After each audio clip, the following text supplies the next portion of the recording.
Hello, John Longcroft-Neal here again today, and somewhat appropriately I'm in the bedroom because I'm going to talk today about the NHS. Let me tell you a story first. In 1960, around that time, a young lad, he's about 9 or 10, was running across a beach in Bognor Regis on the south coast of England, fell over, cut his knee, had to go to hospital with his mum and in an ambulance. The doctor had to sew up the knee with about 7 or 8 stitches, bandage it all up, send him home again. Later on, the same boy fell over in the garden, actually was trying to pole vault with the line prop and broke his arm, and it broke it so badly that he had to have it reset. So he had to go to hospital once, have it looked at and bandaged up, came back, had an operation on it, had it reset and cast again, and then saw the doctor again. Anyway, all was well in the end, but of course, as well you know, and you can see this coming, I was that boy.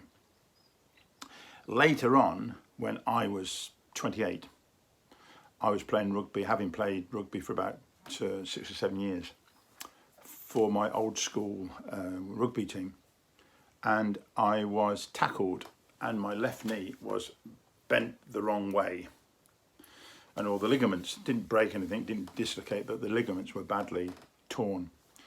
Strapped up, hospital, blah de blah, all the rest of it, and eventually it was okay, and it's not too bad even now. Anyway, the point being of all this attention, hospitals, nurses, ambulances and so on, actually cost me and my parents nothing at all.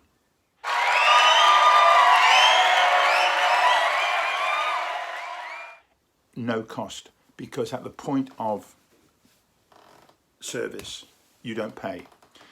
The National Health Service in this country is paid for by the taxes by everybody.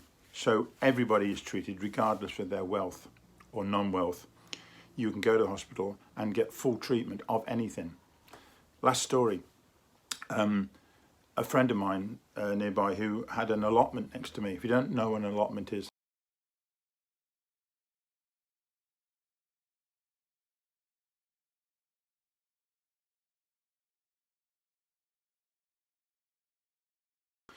and I saw him recently, same age as me, in his late 60s, and he was quite a fit chap, but he had terrible chest pains, went to hospital, and they said that had he not gotten there then when the specialist was there, he would have died.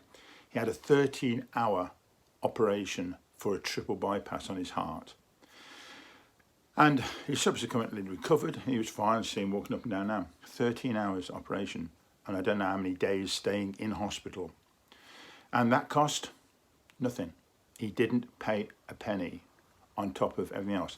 Now, the National Health Service was started in 1948 by Nuneaton Bevan.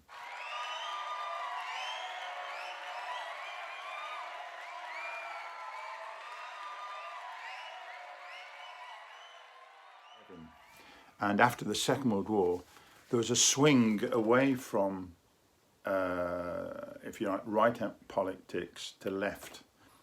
I hate to use the word socialist because I know some people in America sort of have an electric shock when they hear the word socialist. But it was a socialist action that everybody in Britain should have free hospital attention as and when was needed. Bit by bit, they brought in the fact that you had to pay for glasses and dentures and other things. But by and large, you don't pay for what is basically emergency and standard medical attention, but otherwise not. And in fact, they've now brought in recently that you have to pay for prescriptions. But there are a lot of exemptions. For instance, I've just picked up a prescription for one antistatin drug that I've got at the moment. And I've just gone and picked it up. Didn't cost me anything because I'm over 65, even though I could afford to pay for it, but I don't. So that's good. So That's the National Health Service. Each of our 4 countries, Wales, Scotland, England, Northern Ireland, have different organisations at least, but it's all the National Health Service and it doesn't cost anything. Mind you, the budget apparently is £136 billion, and there are millions of people work for the NHS, and it's a constant debate as to how well it is or isn't funded.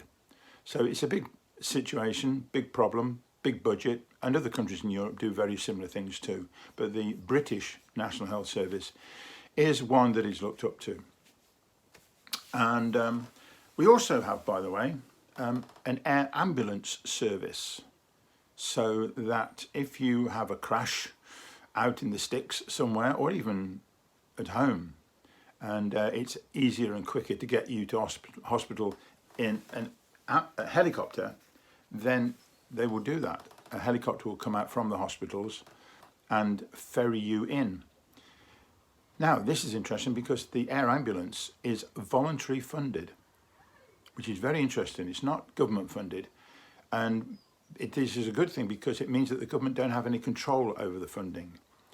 So the air ambulance will be called out fairly often to pick people up and whiz them into hospital very, very quickly, which is a lifesaver in many situations.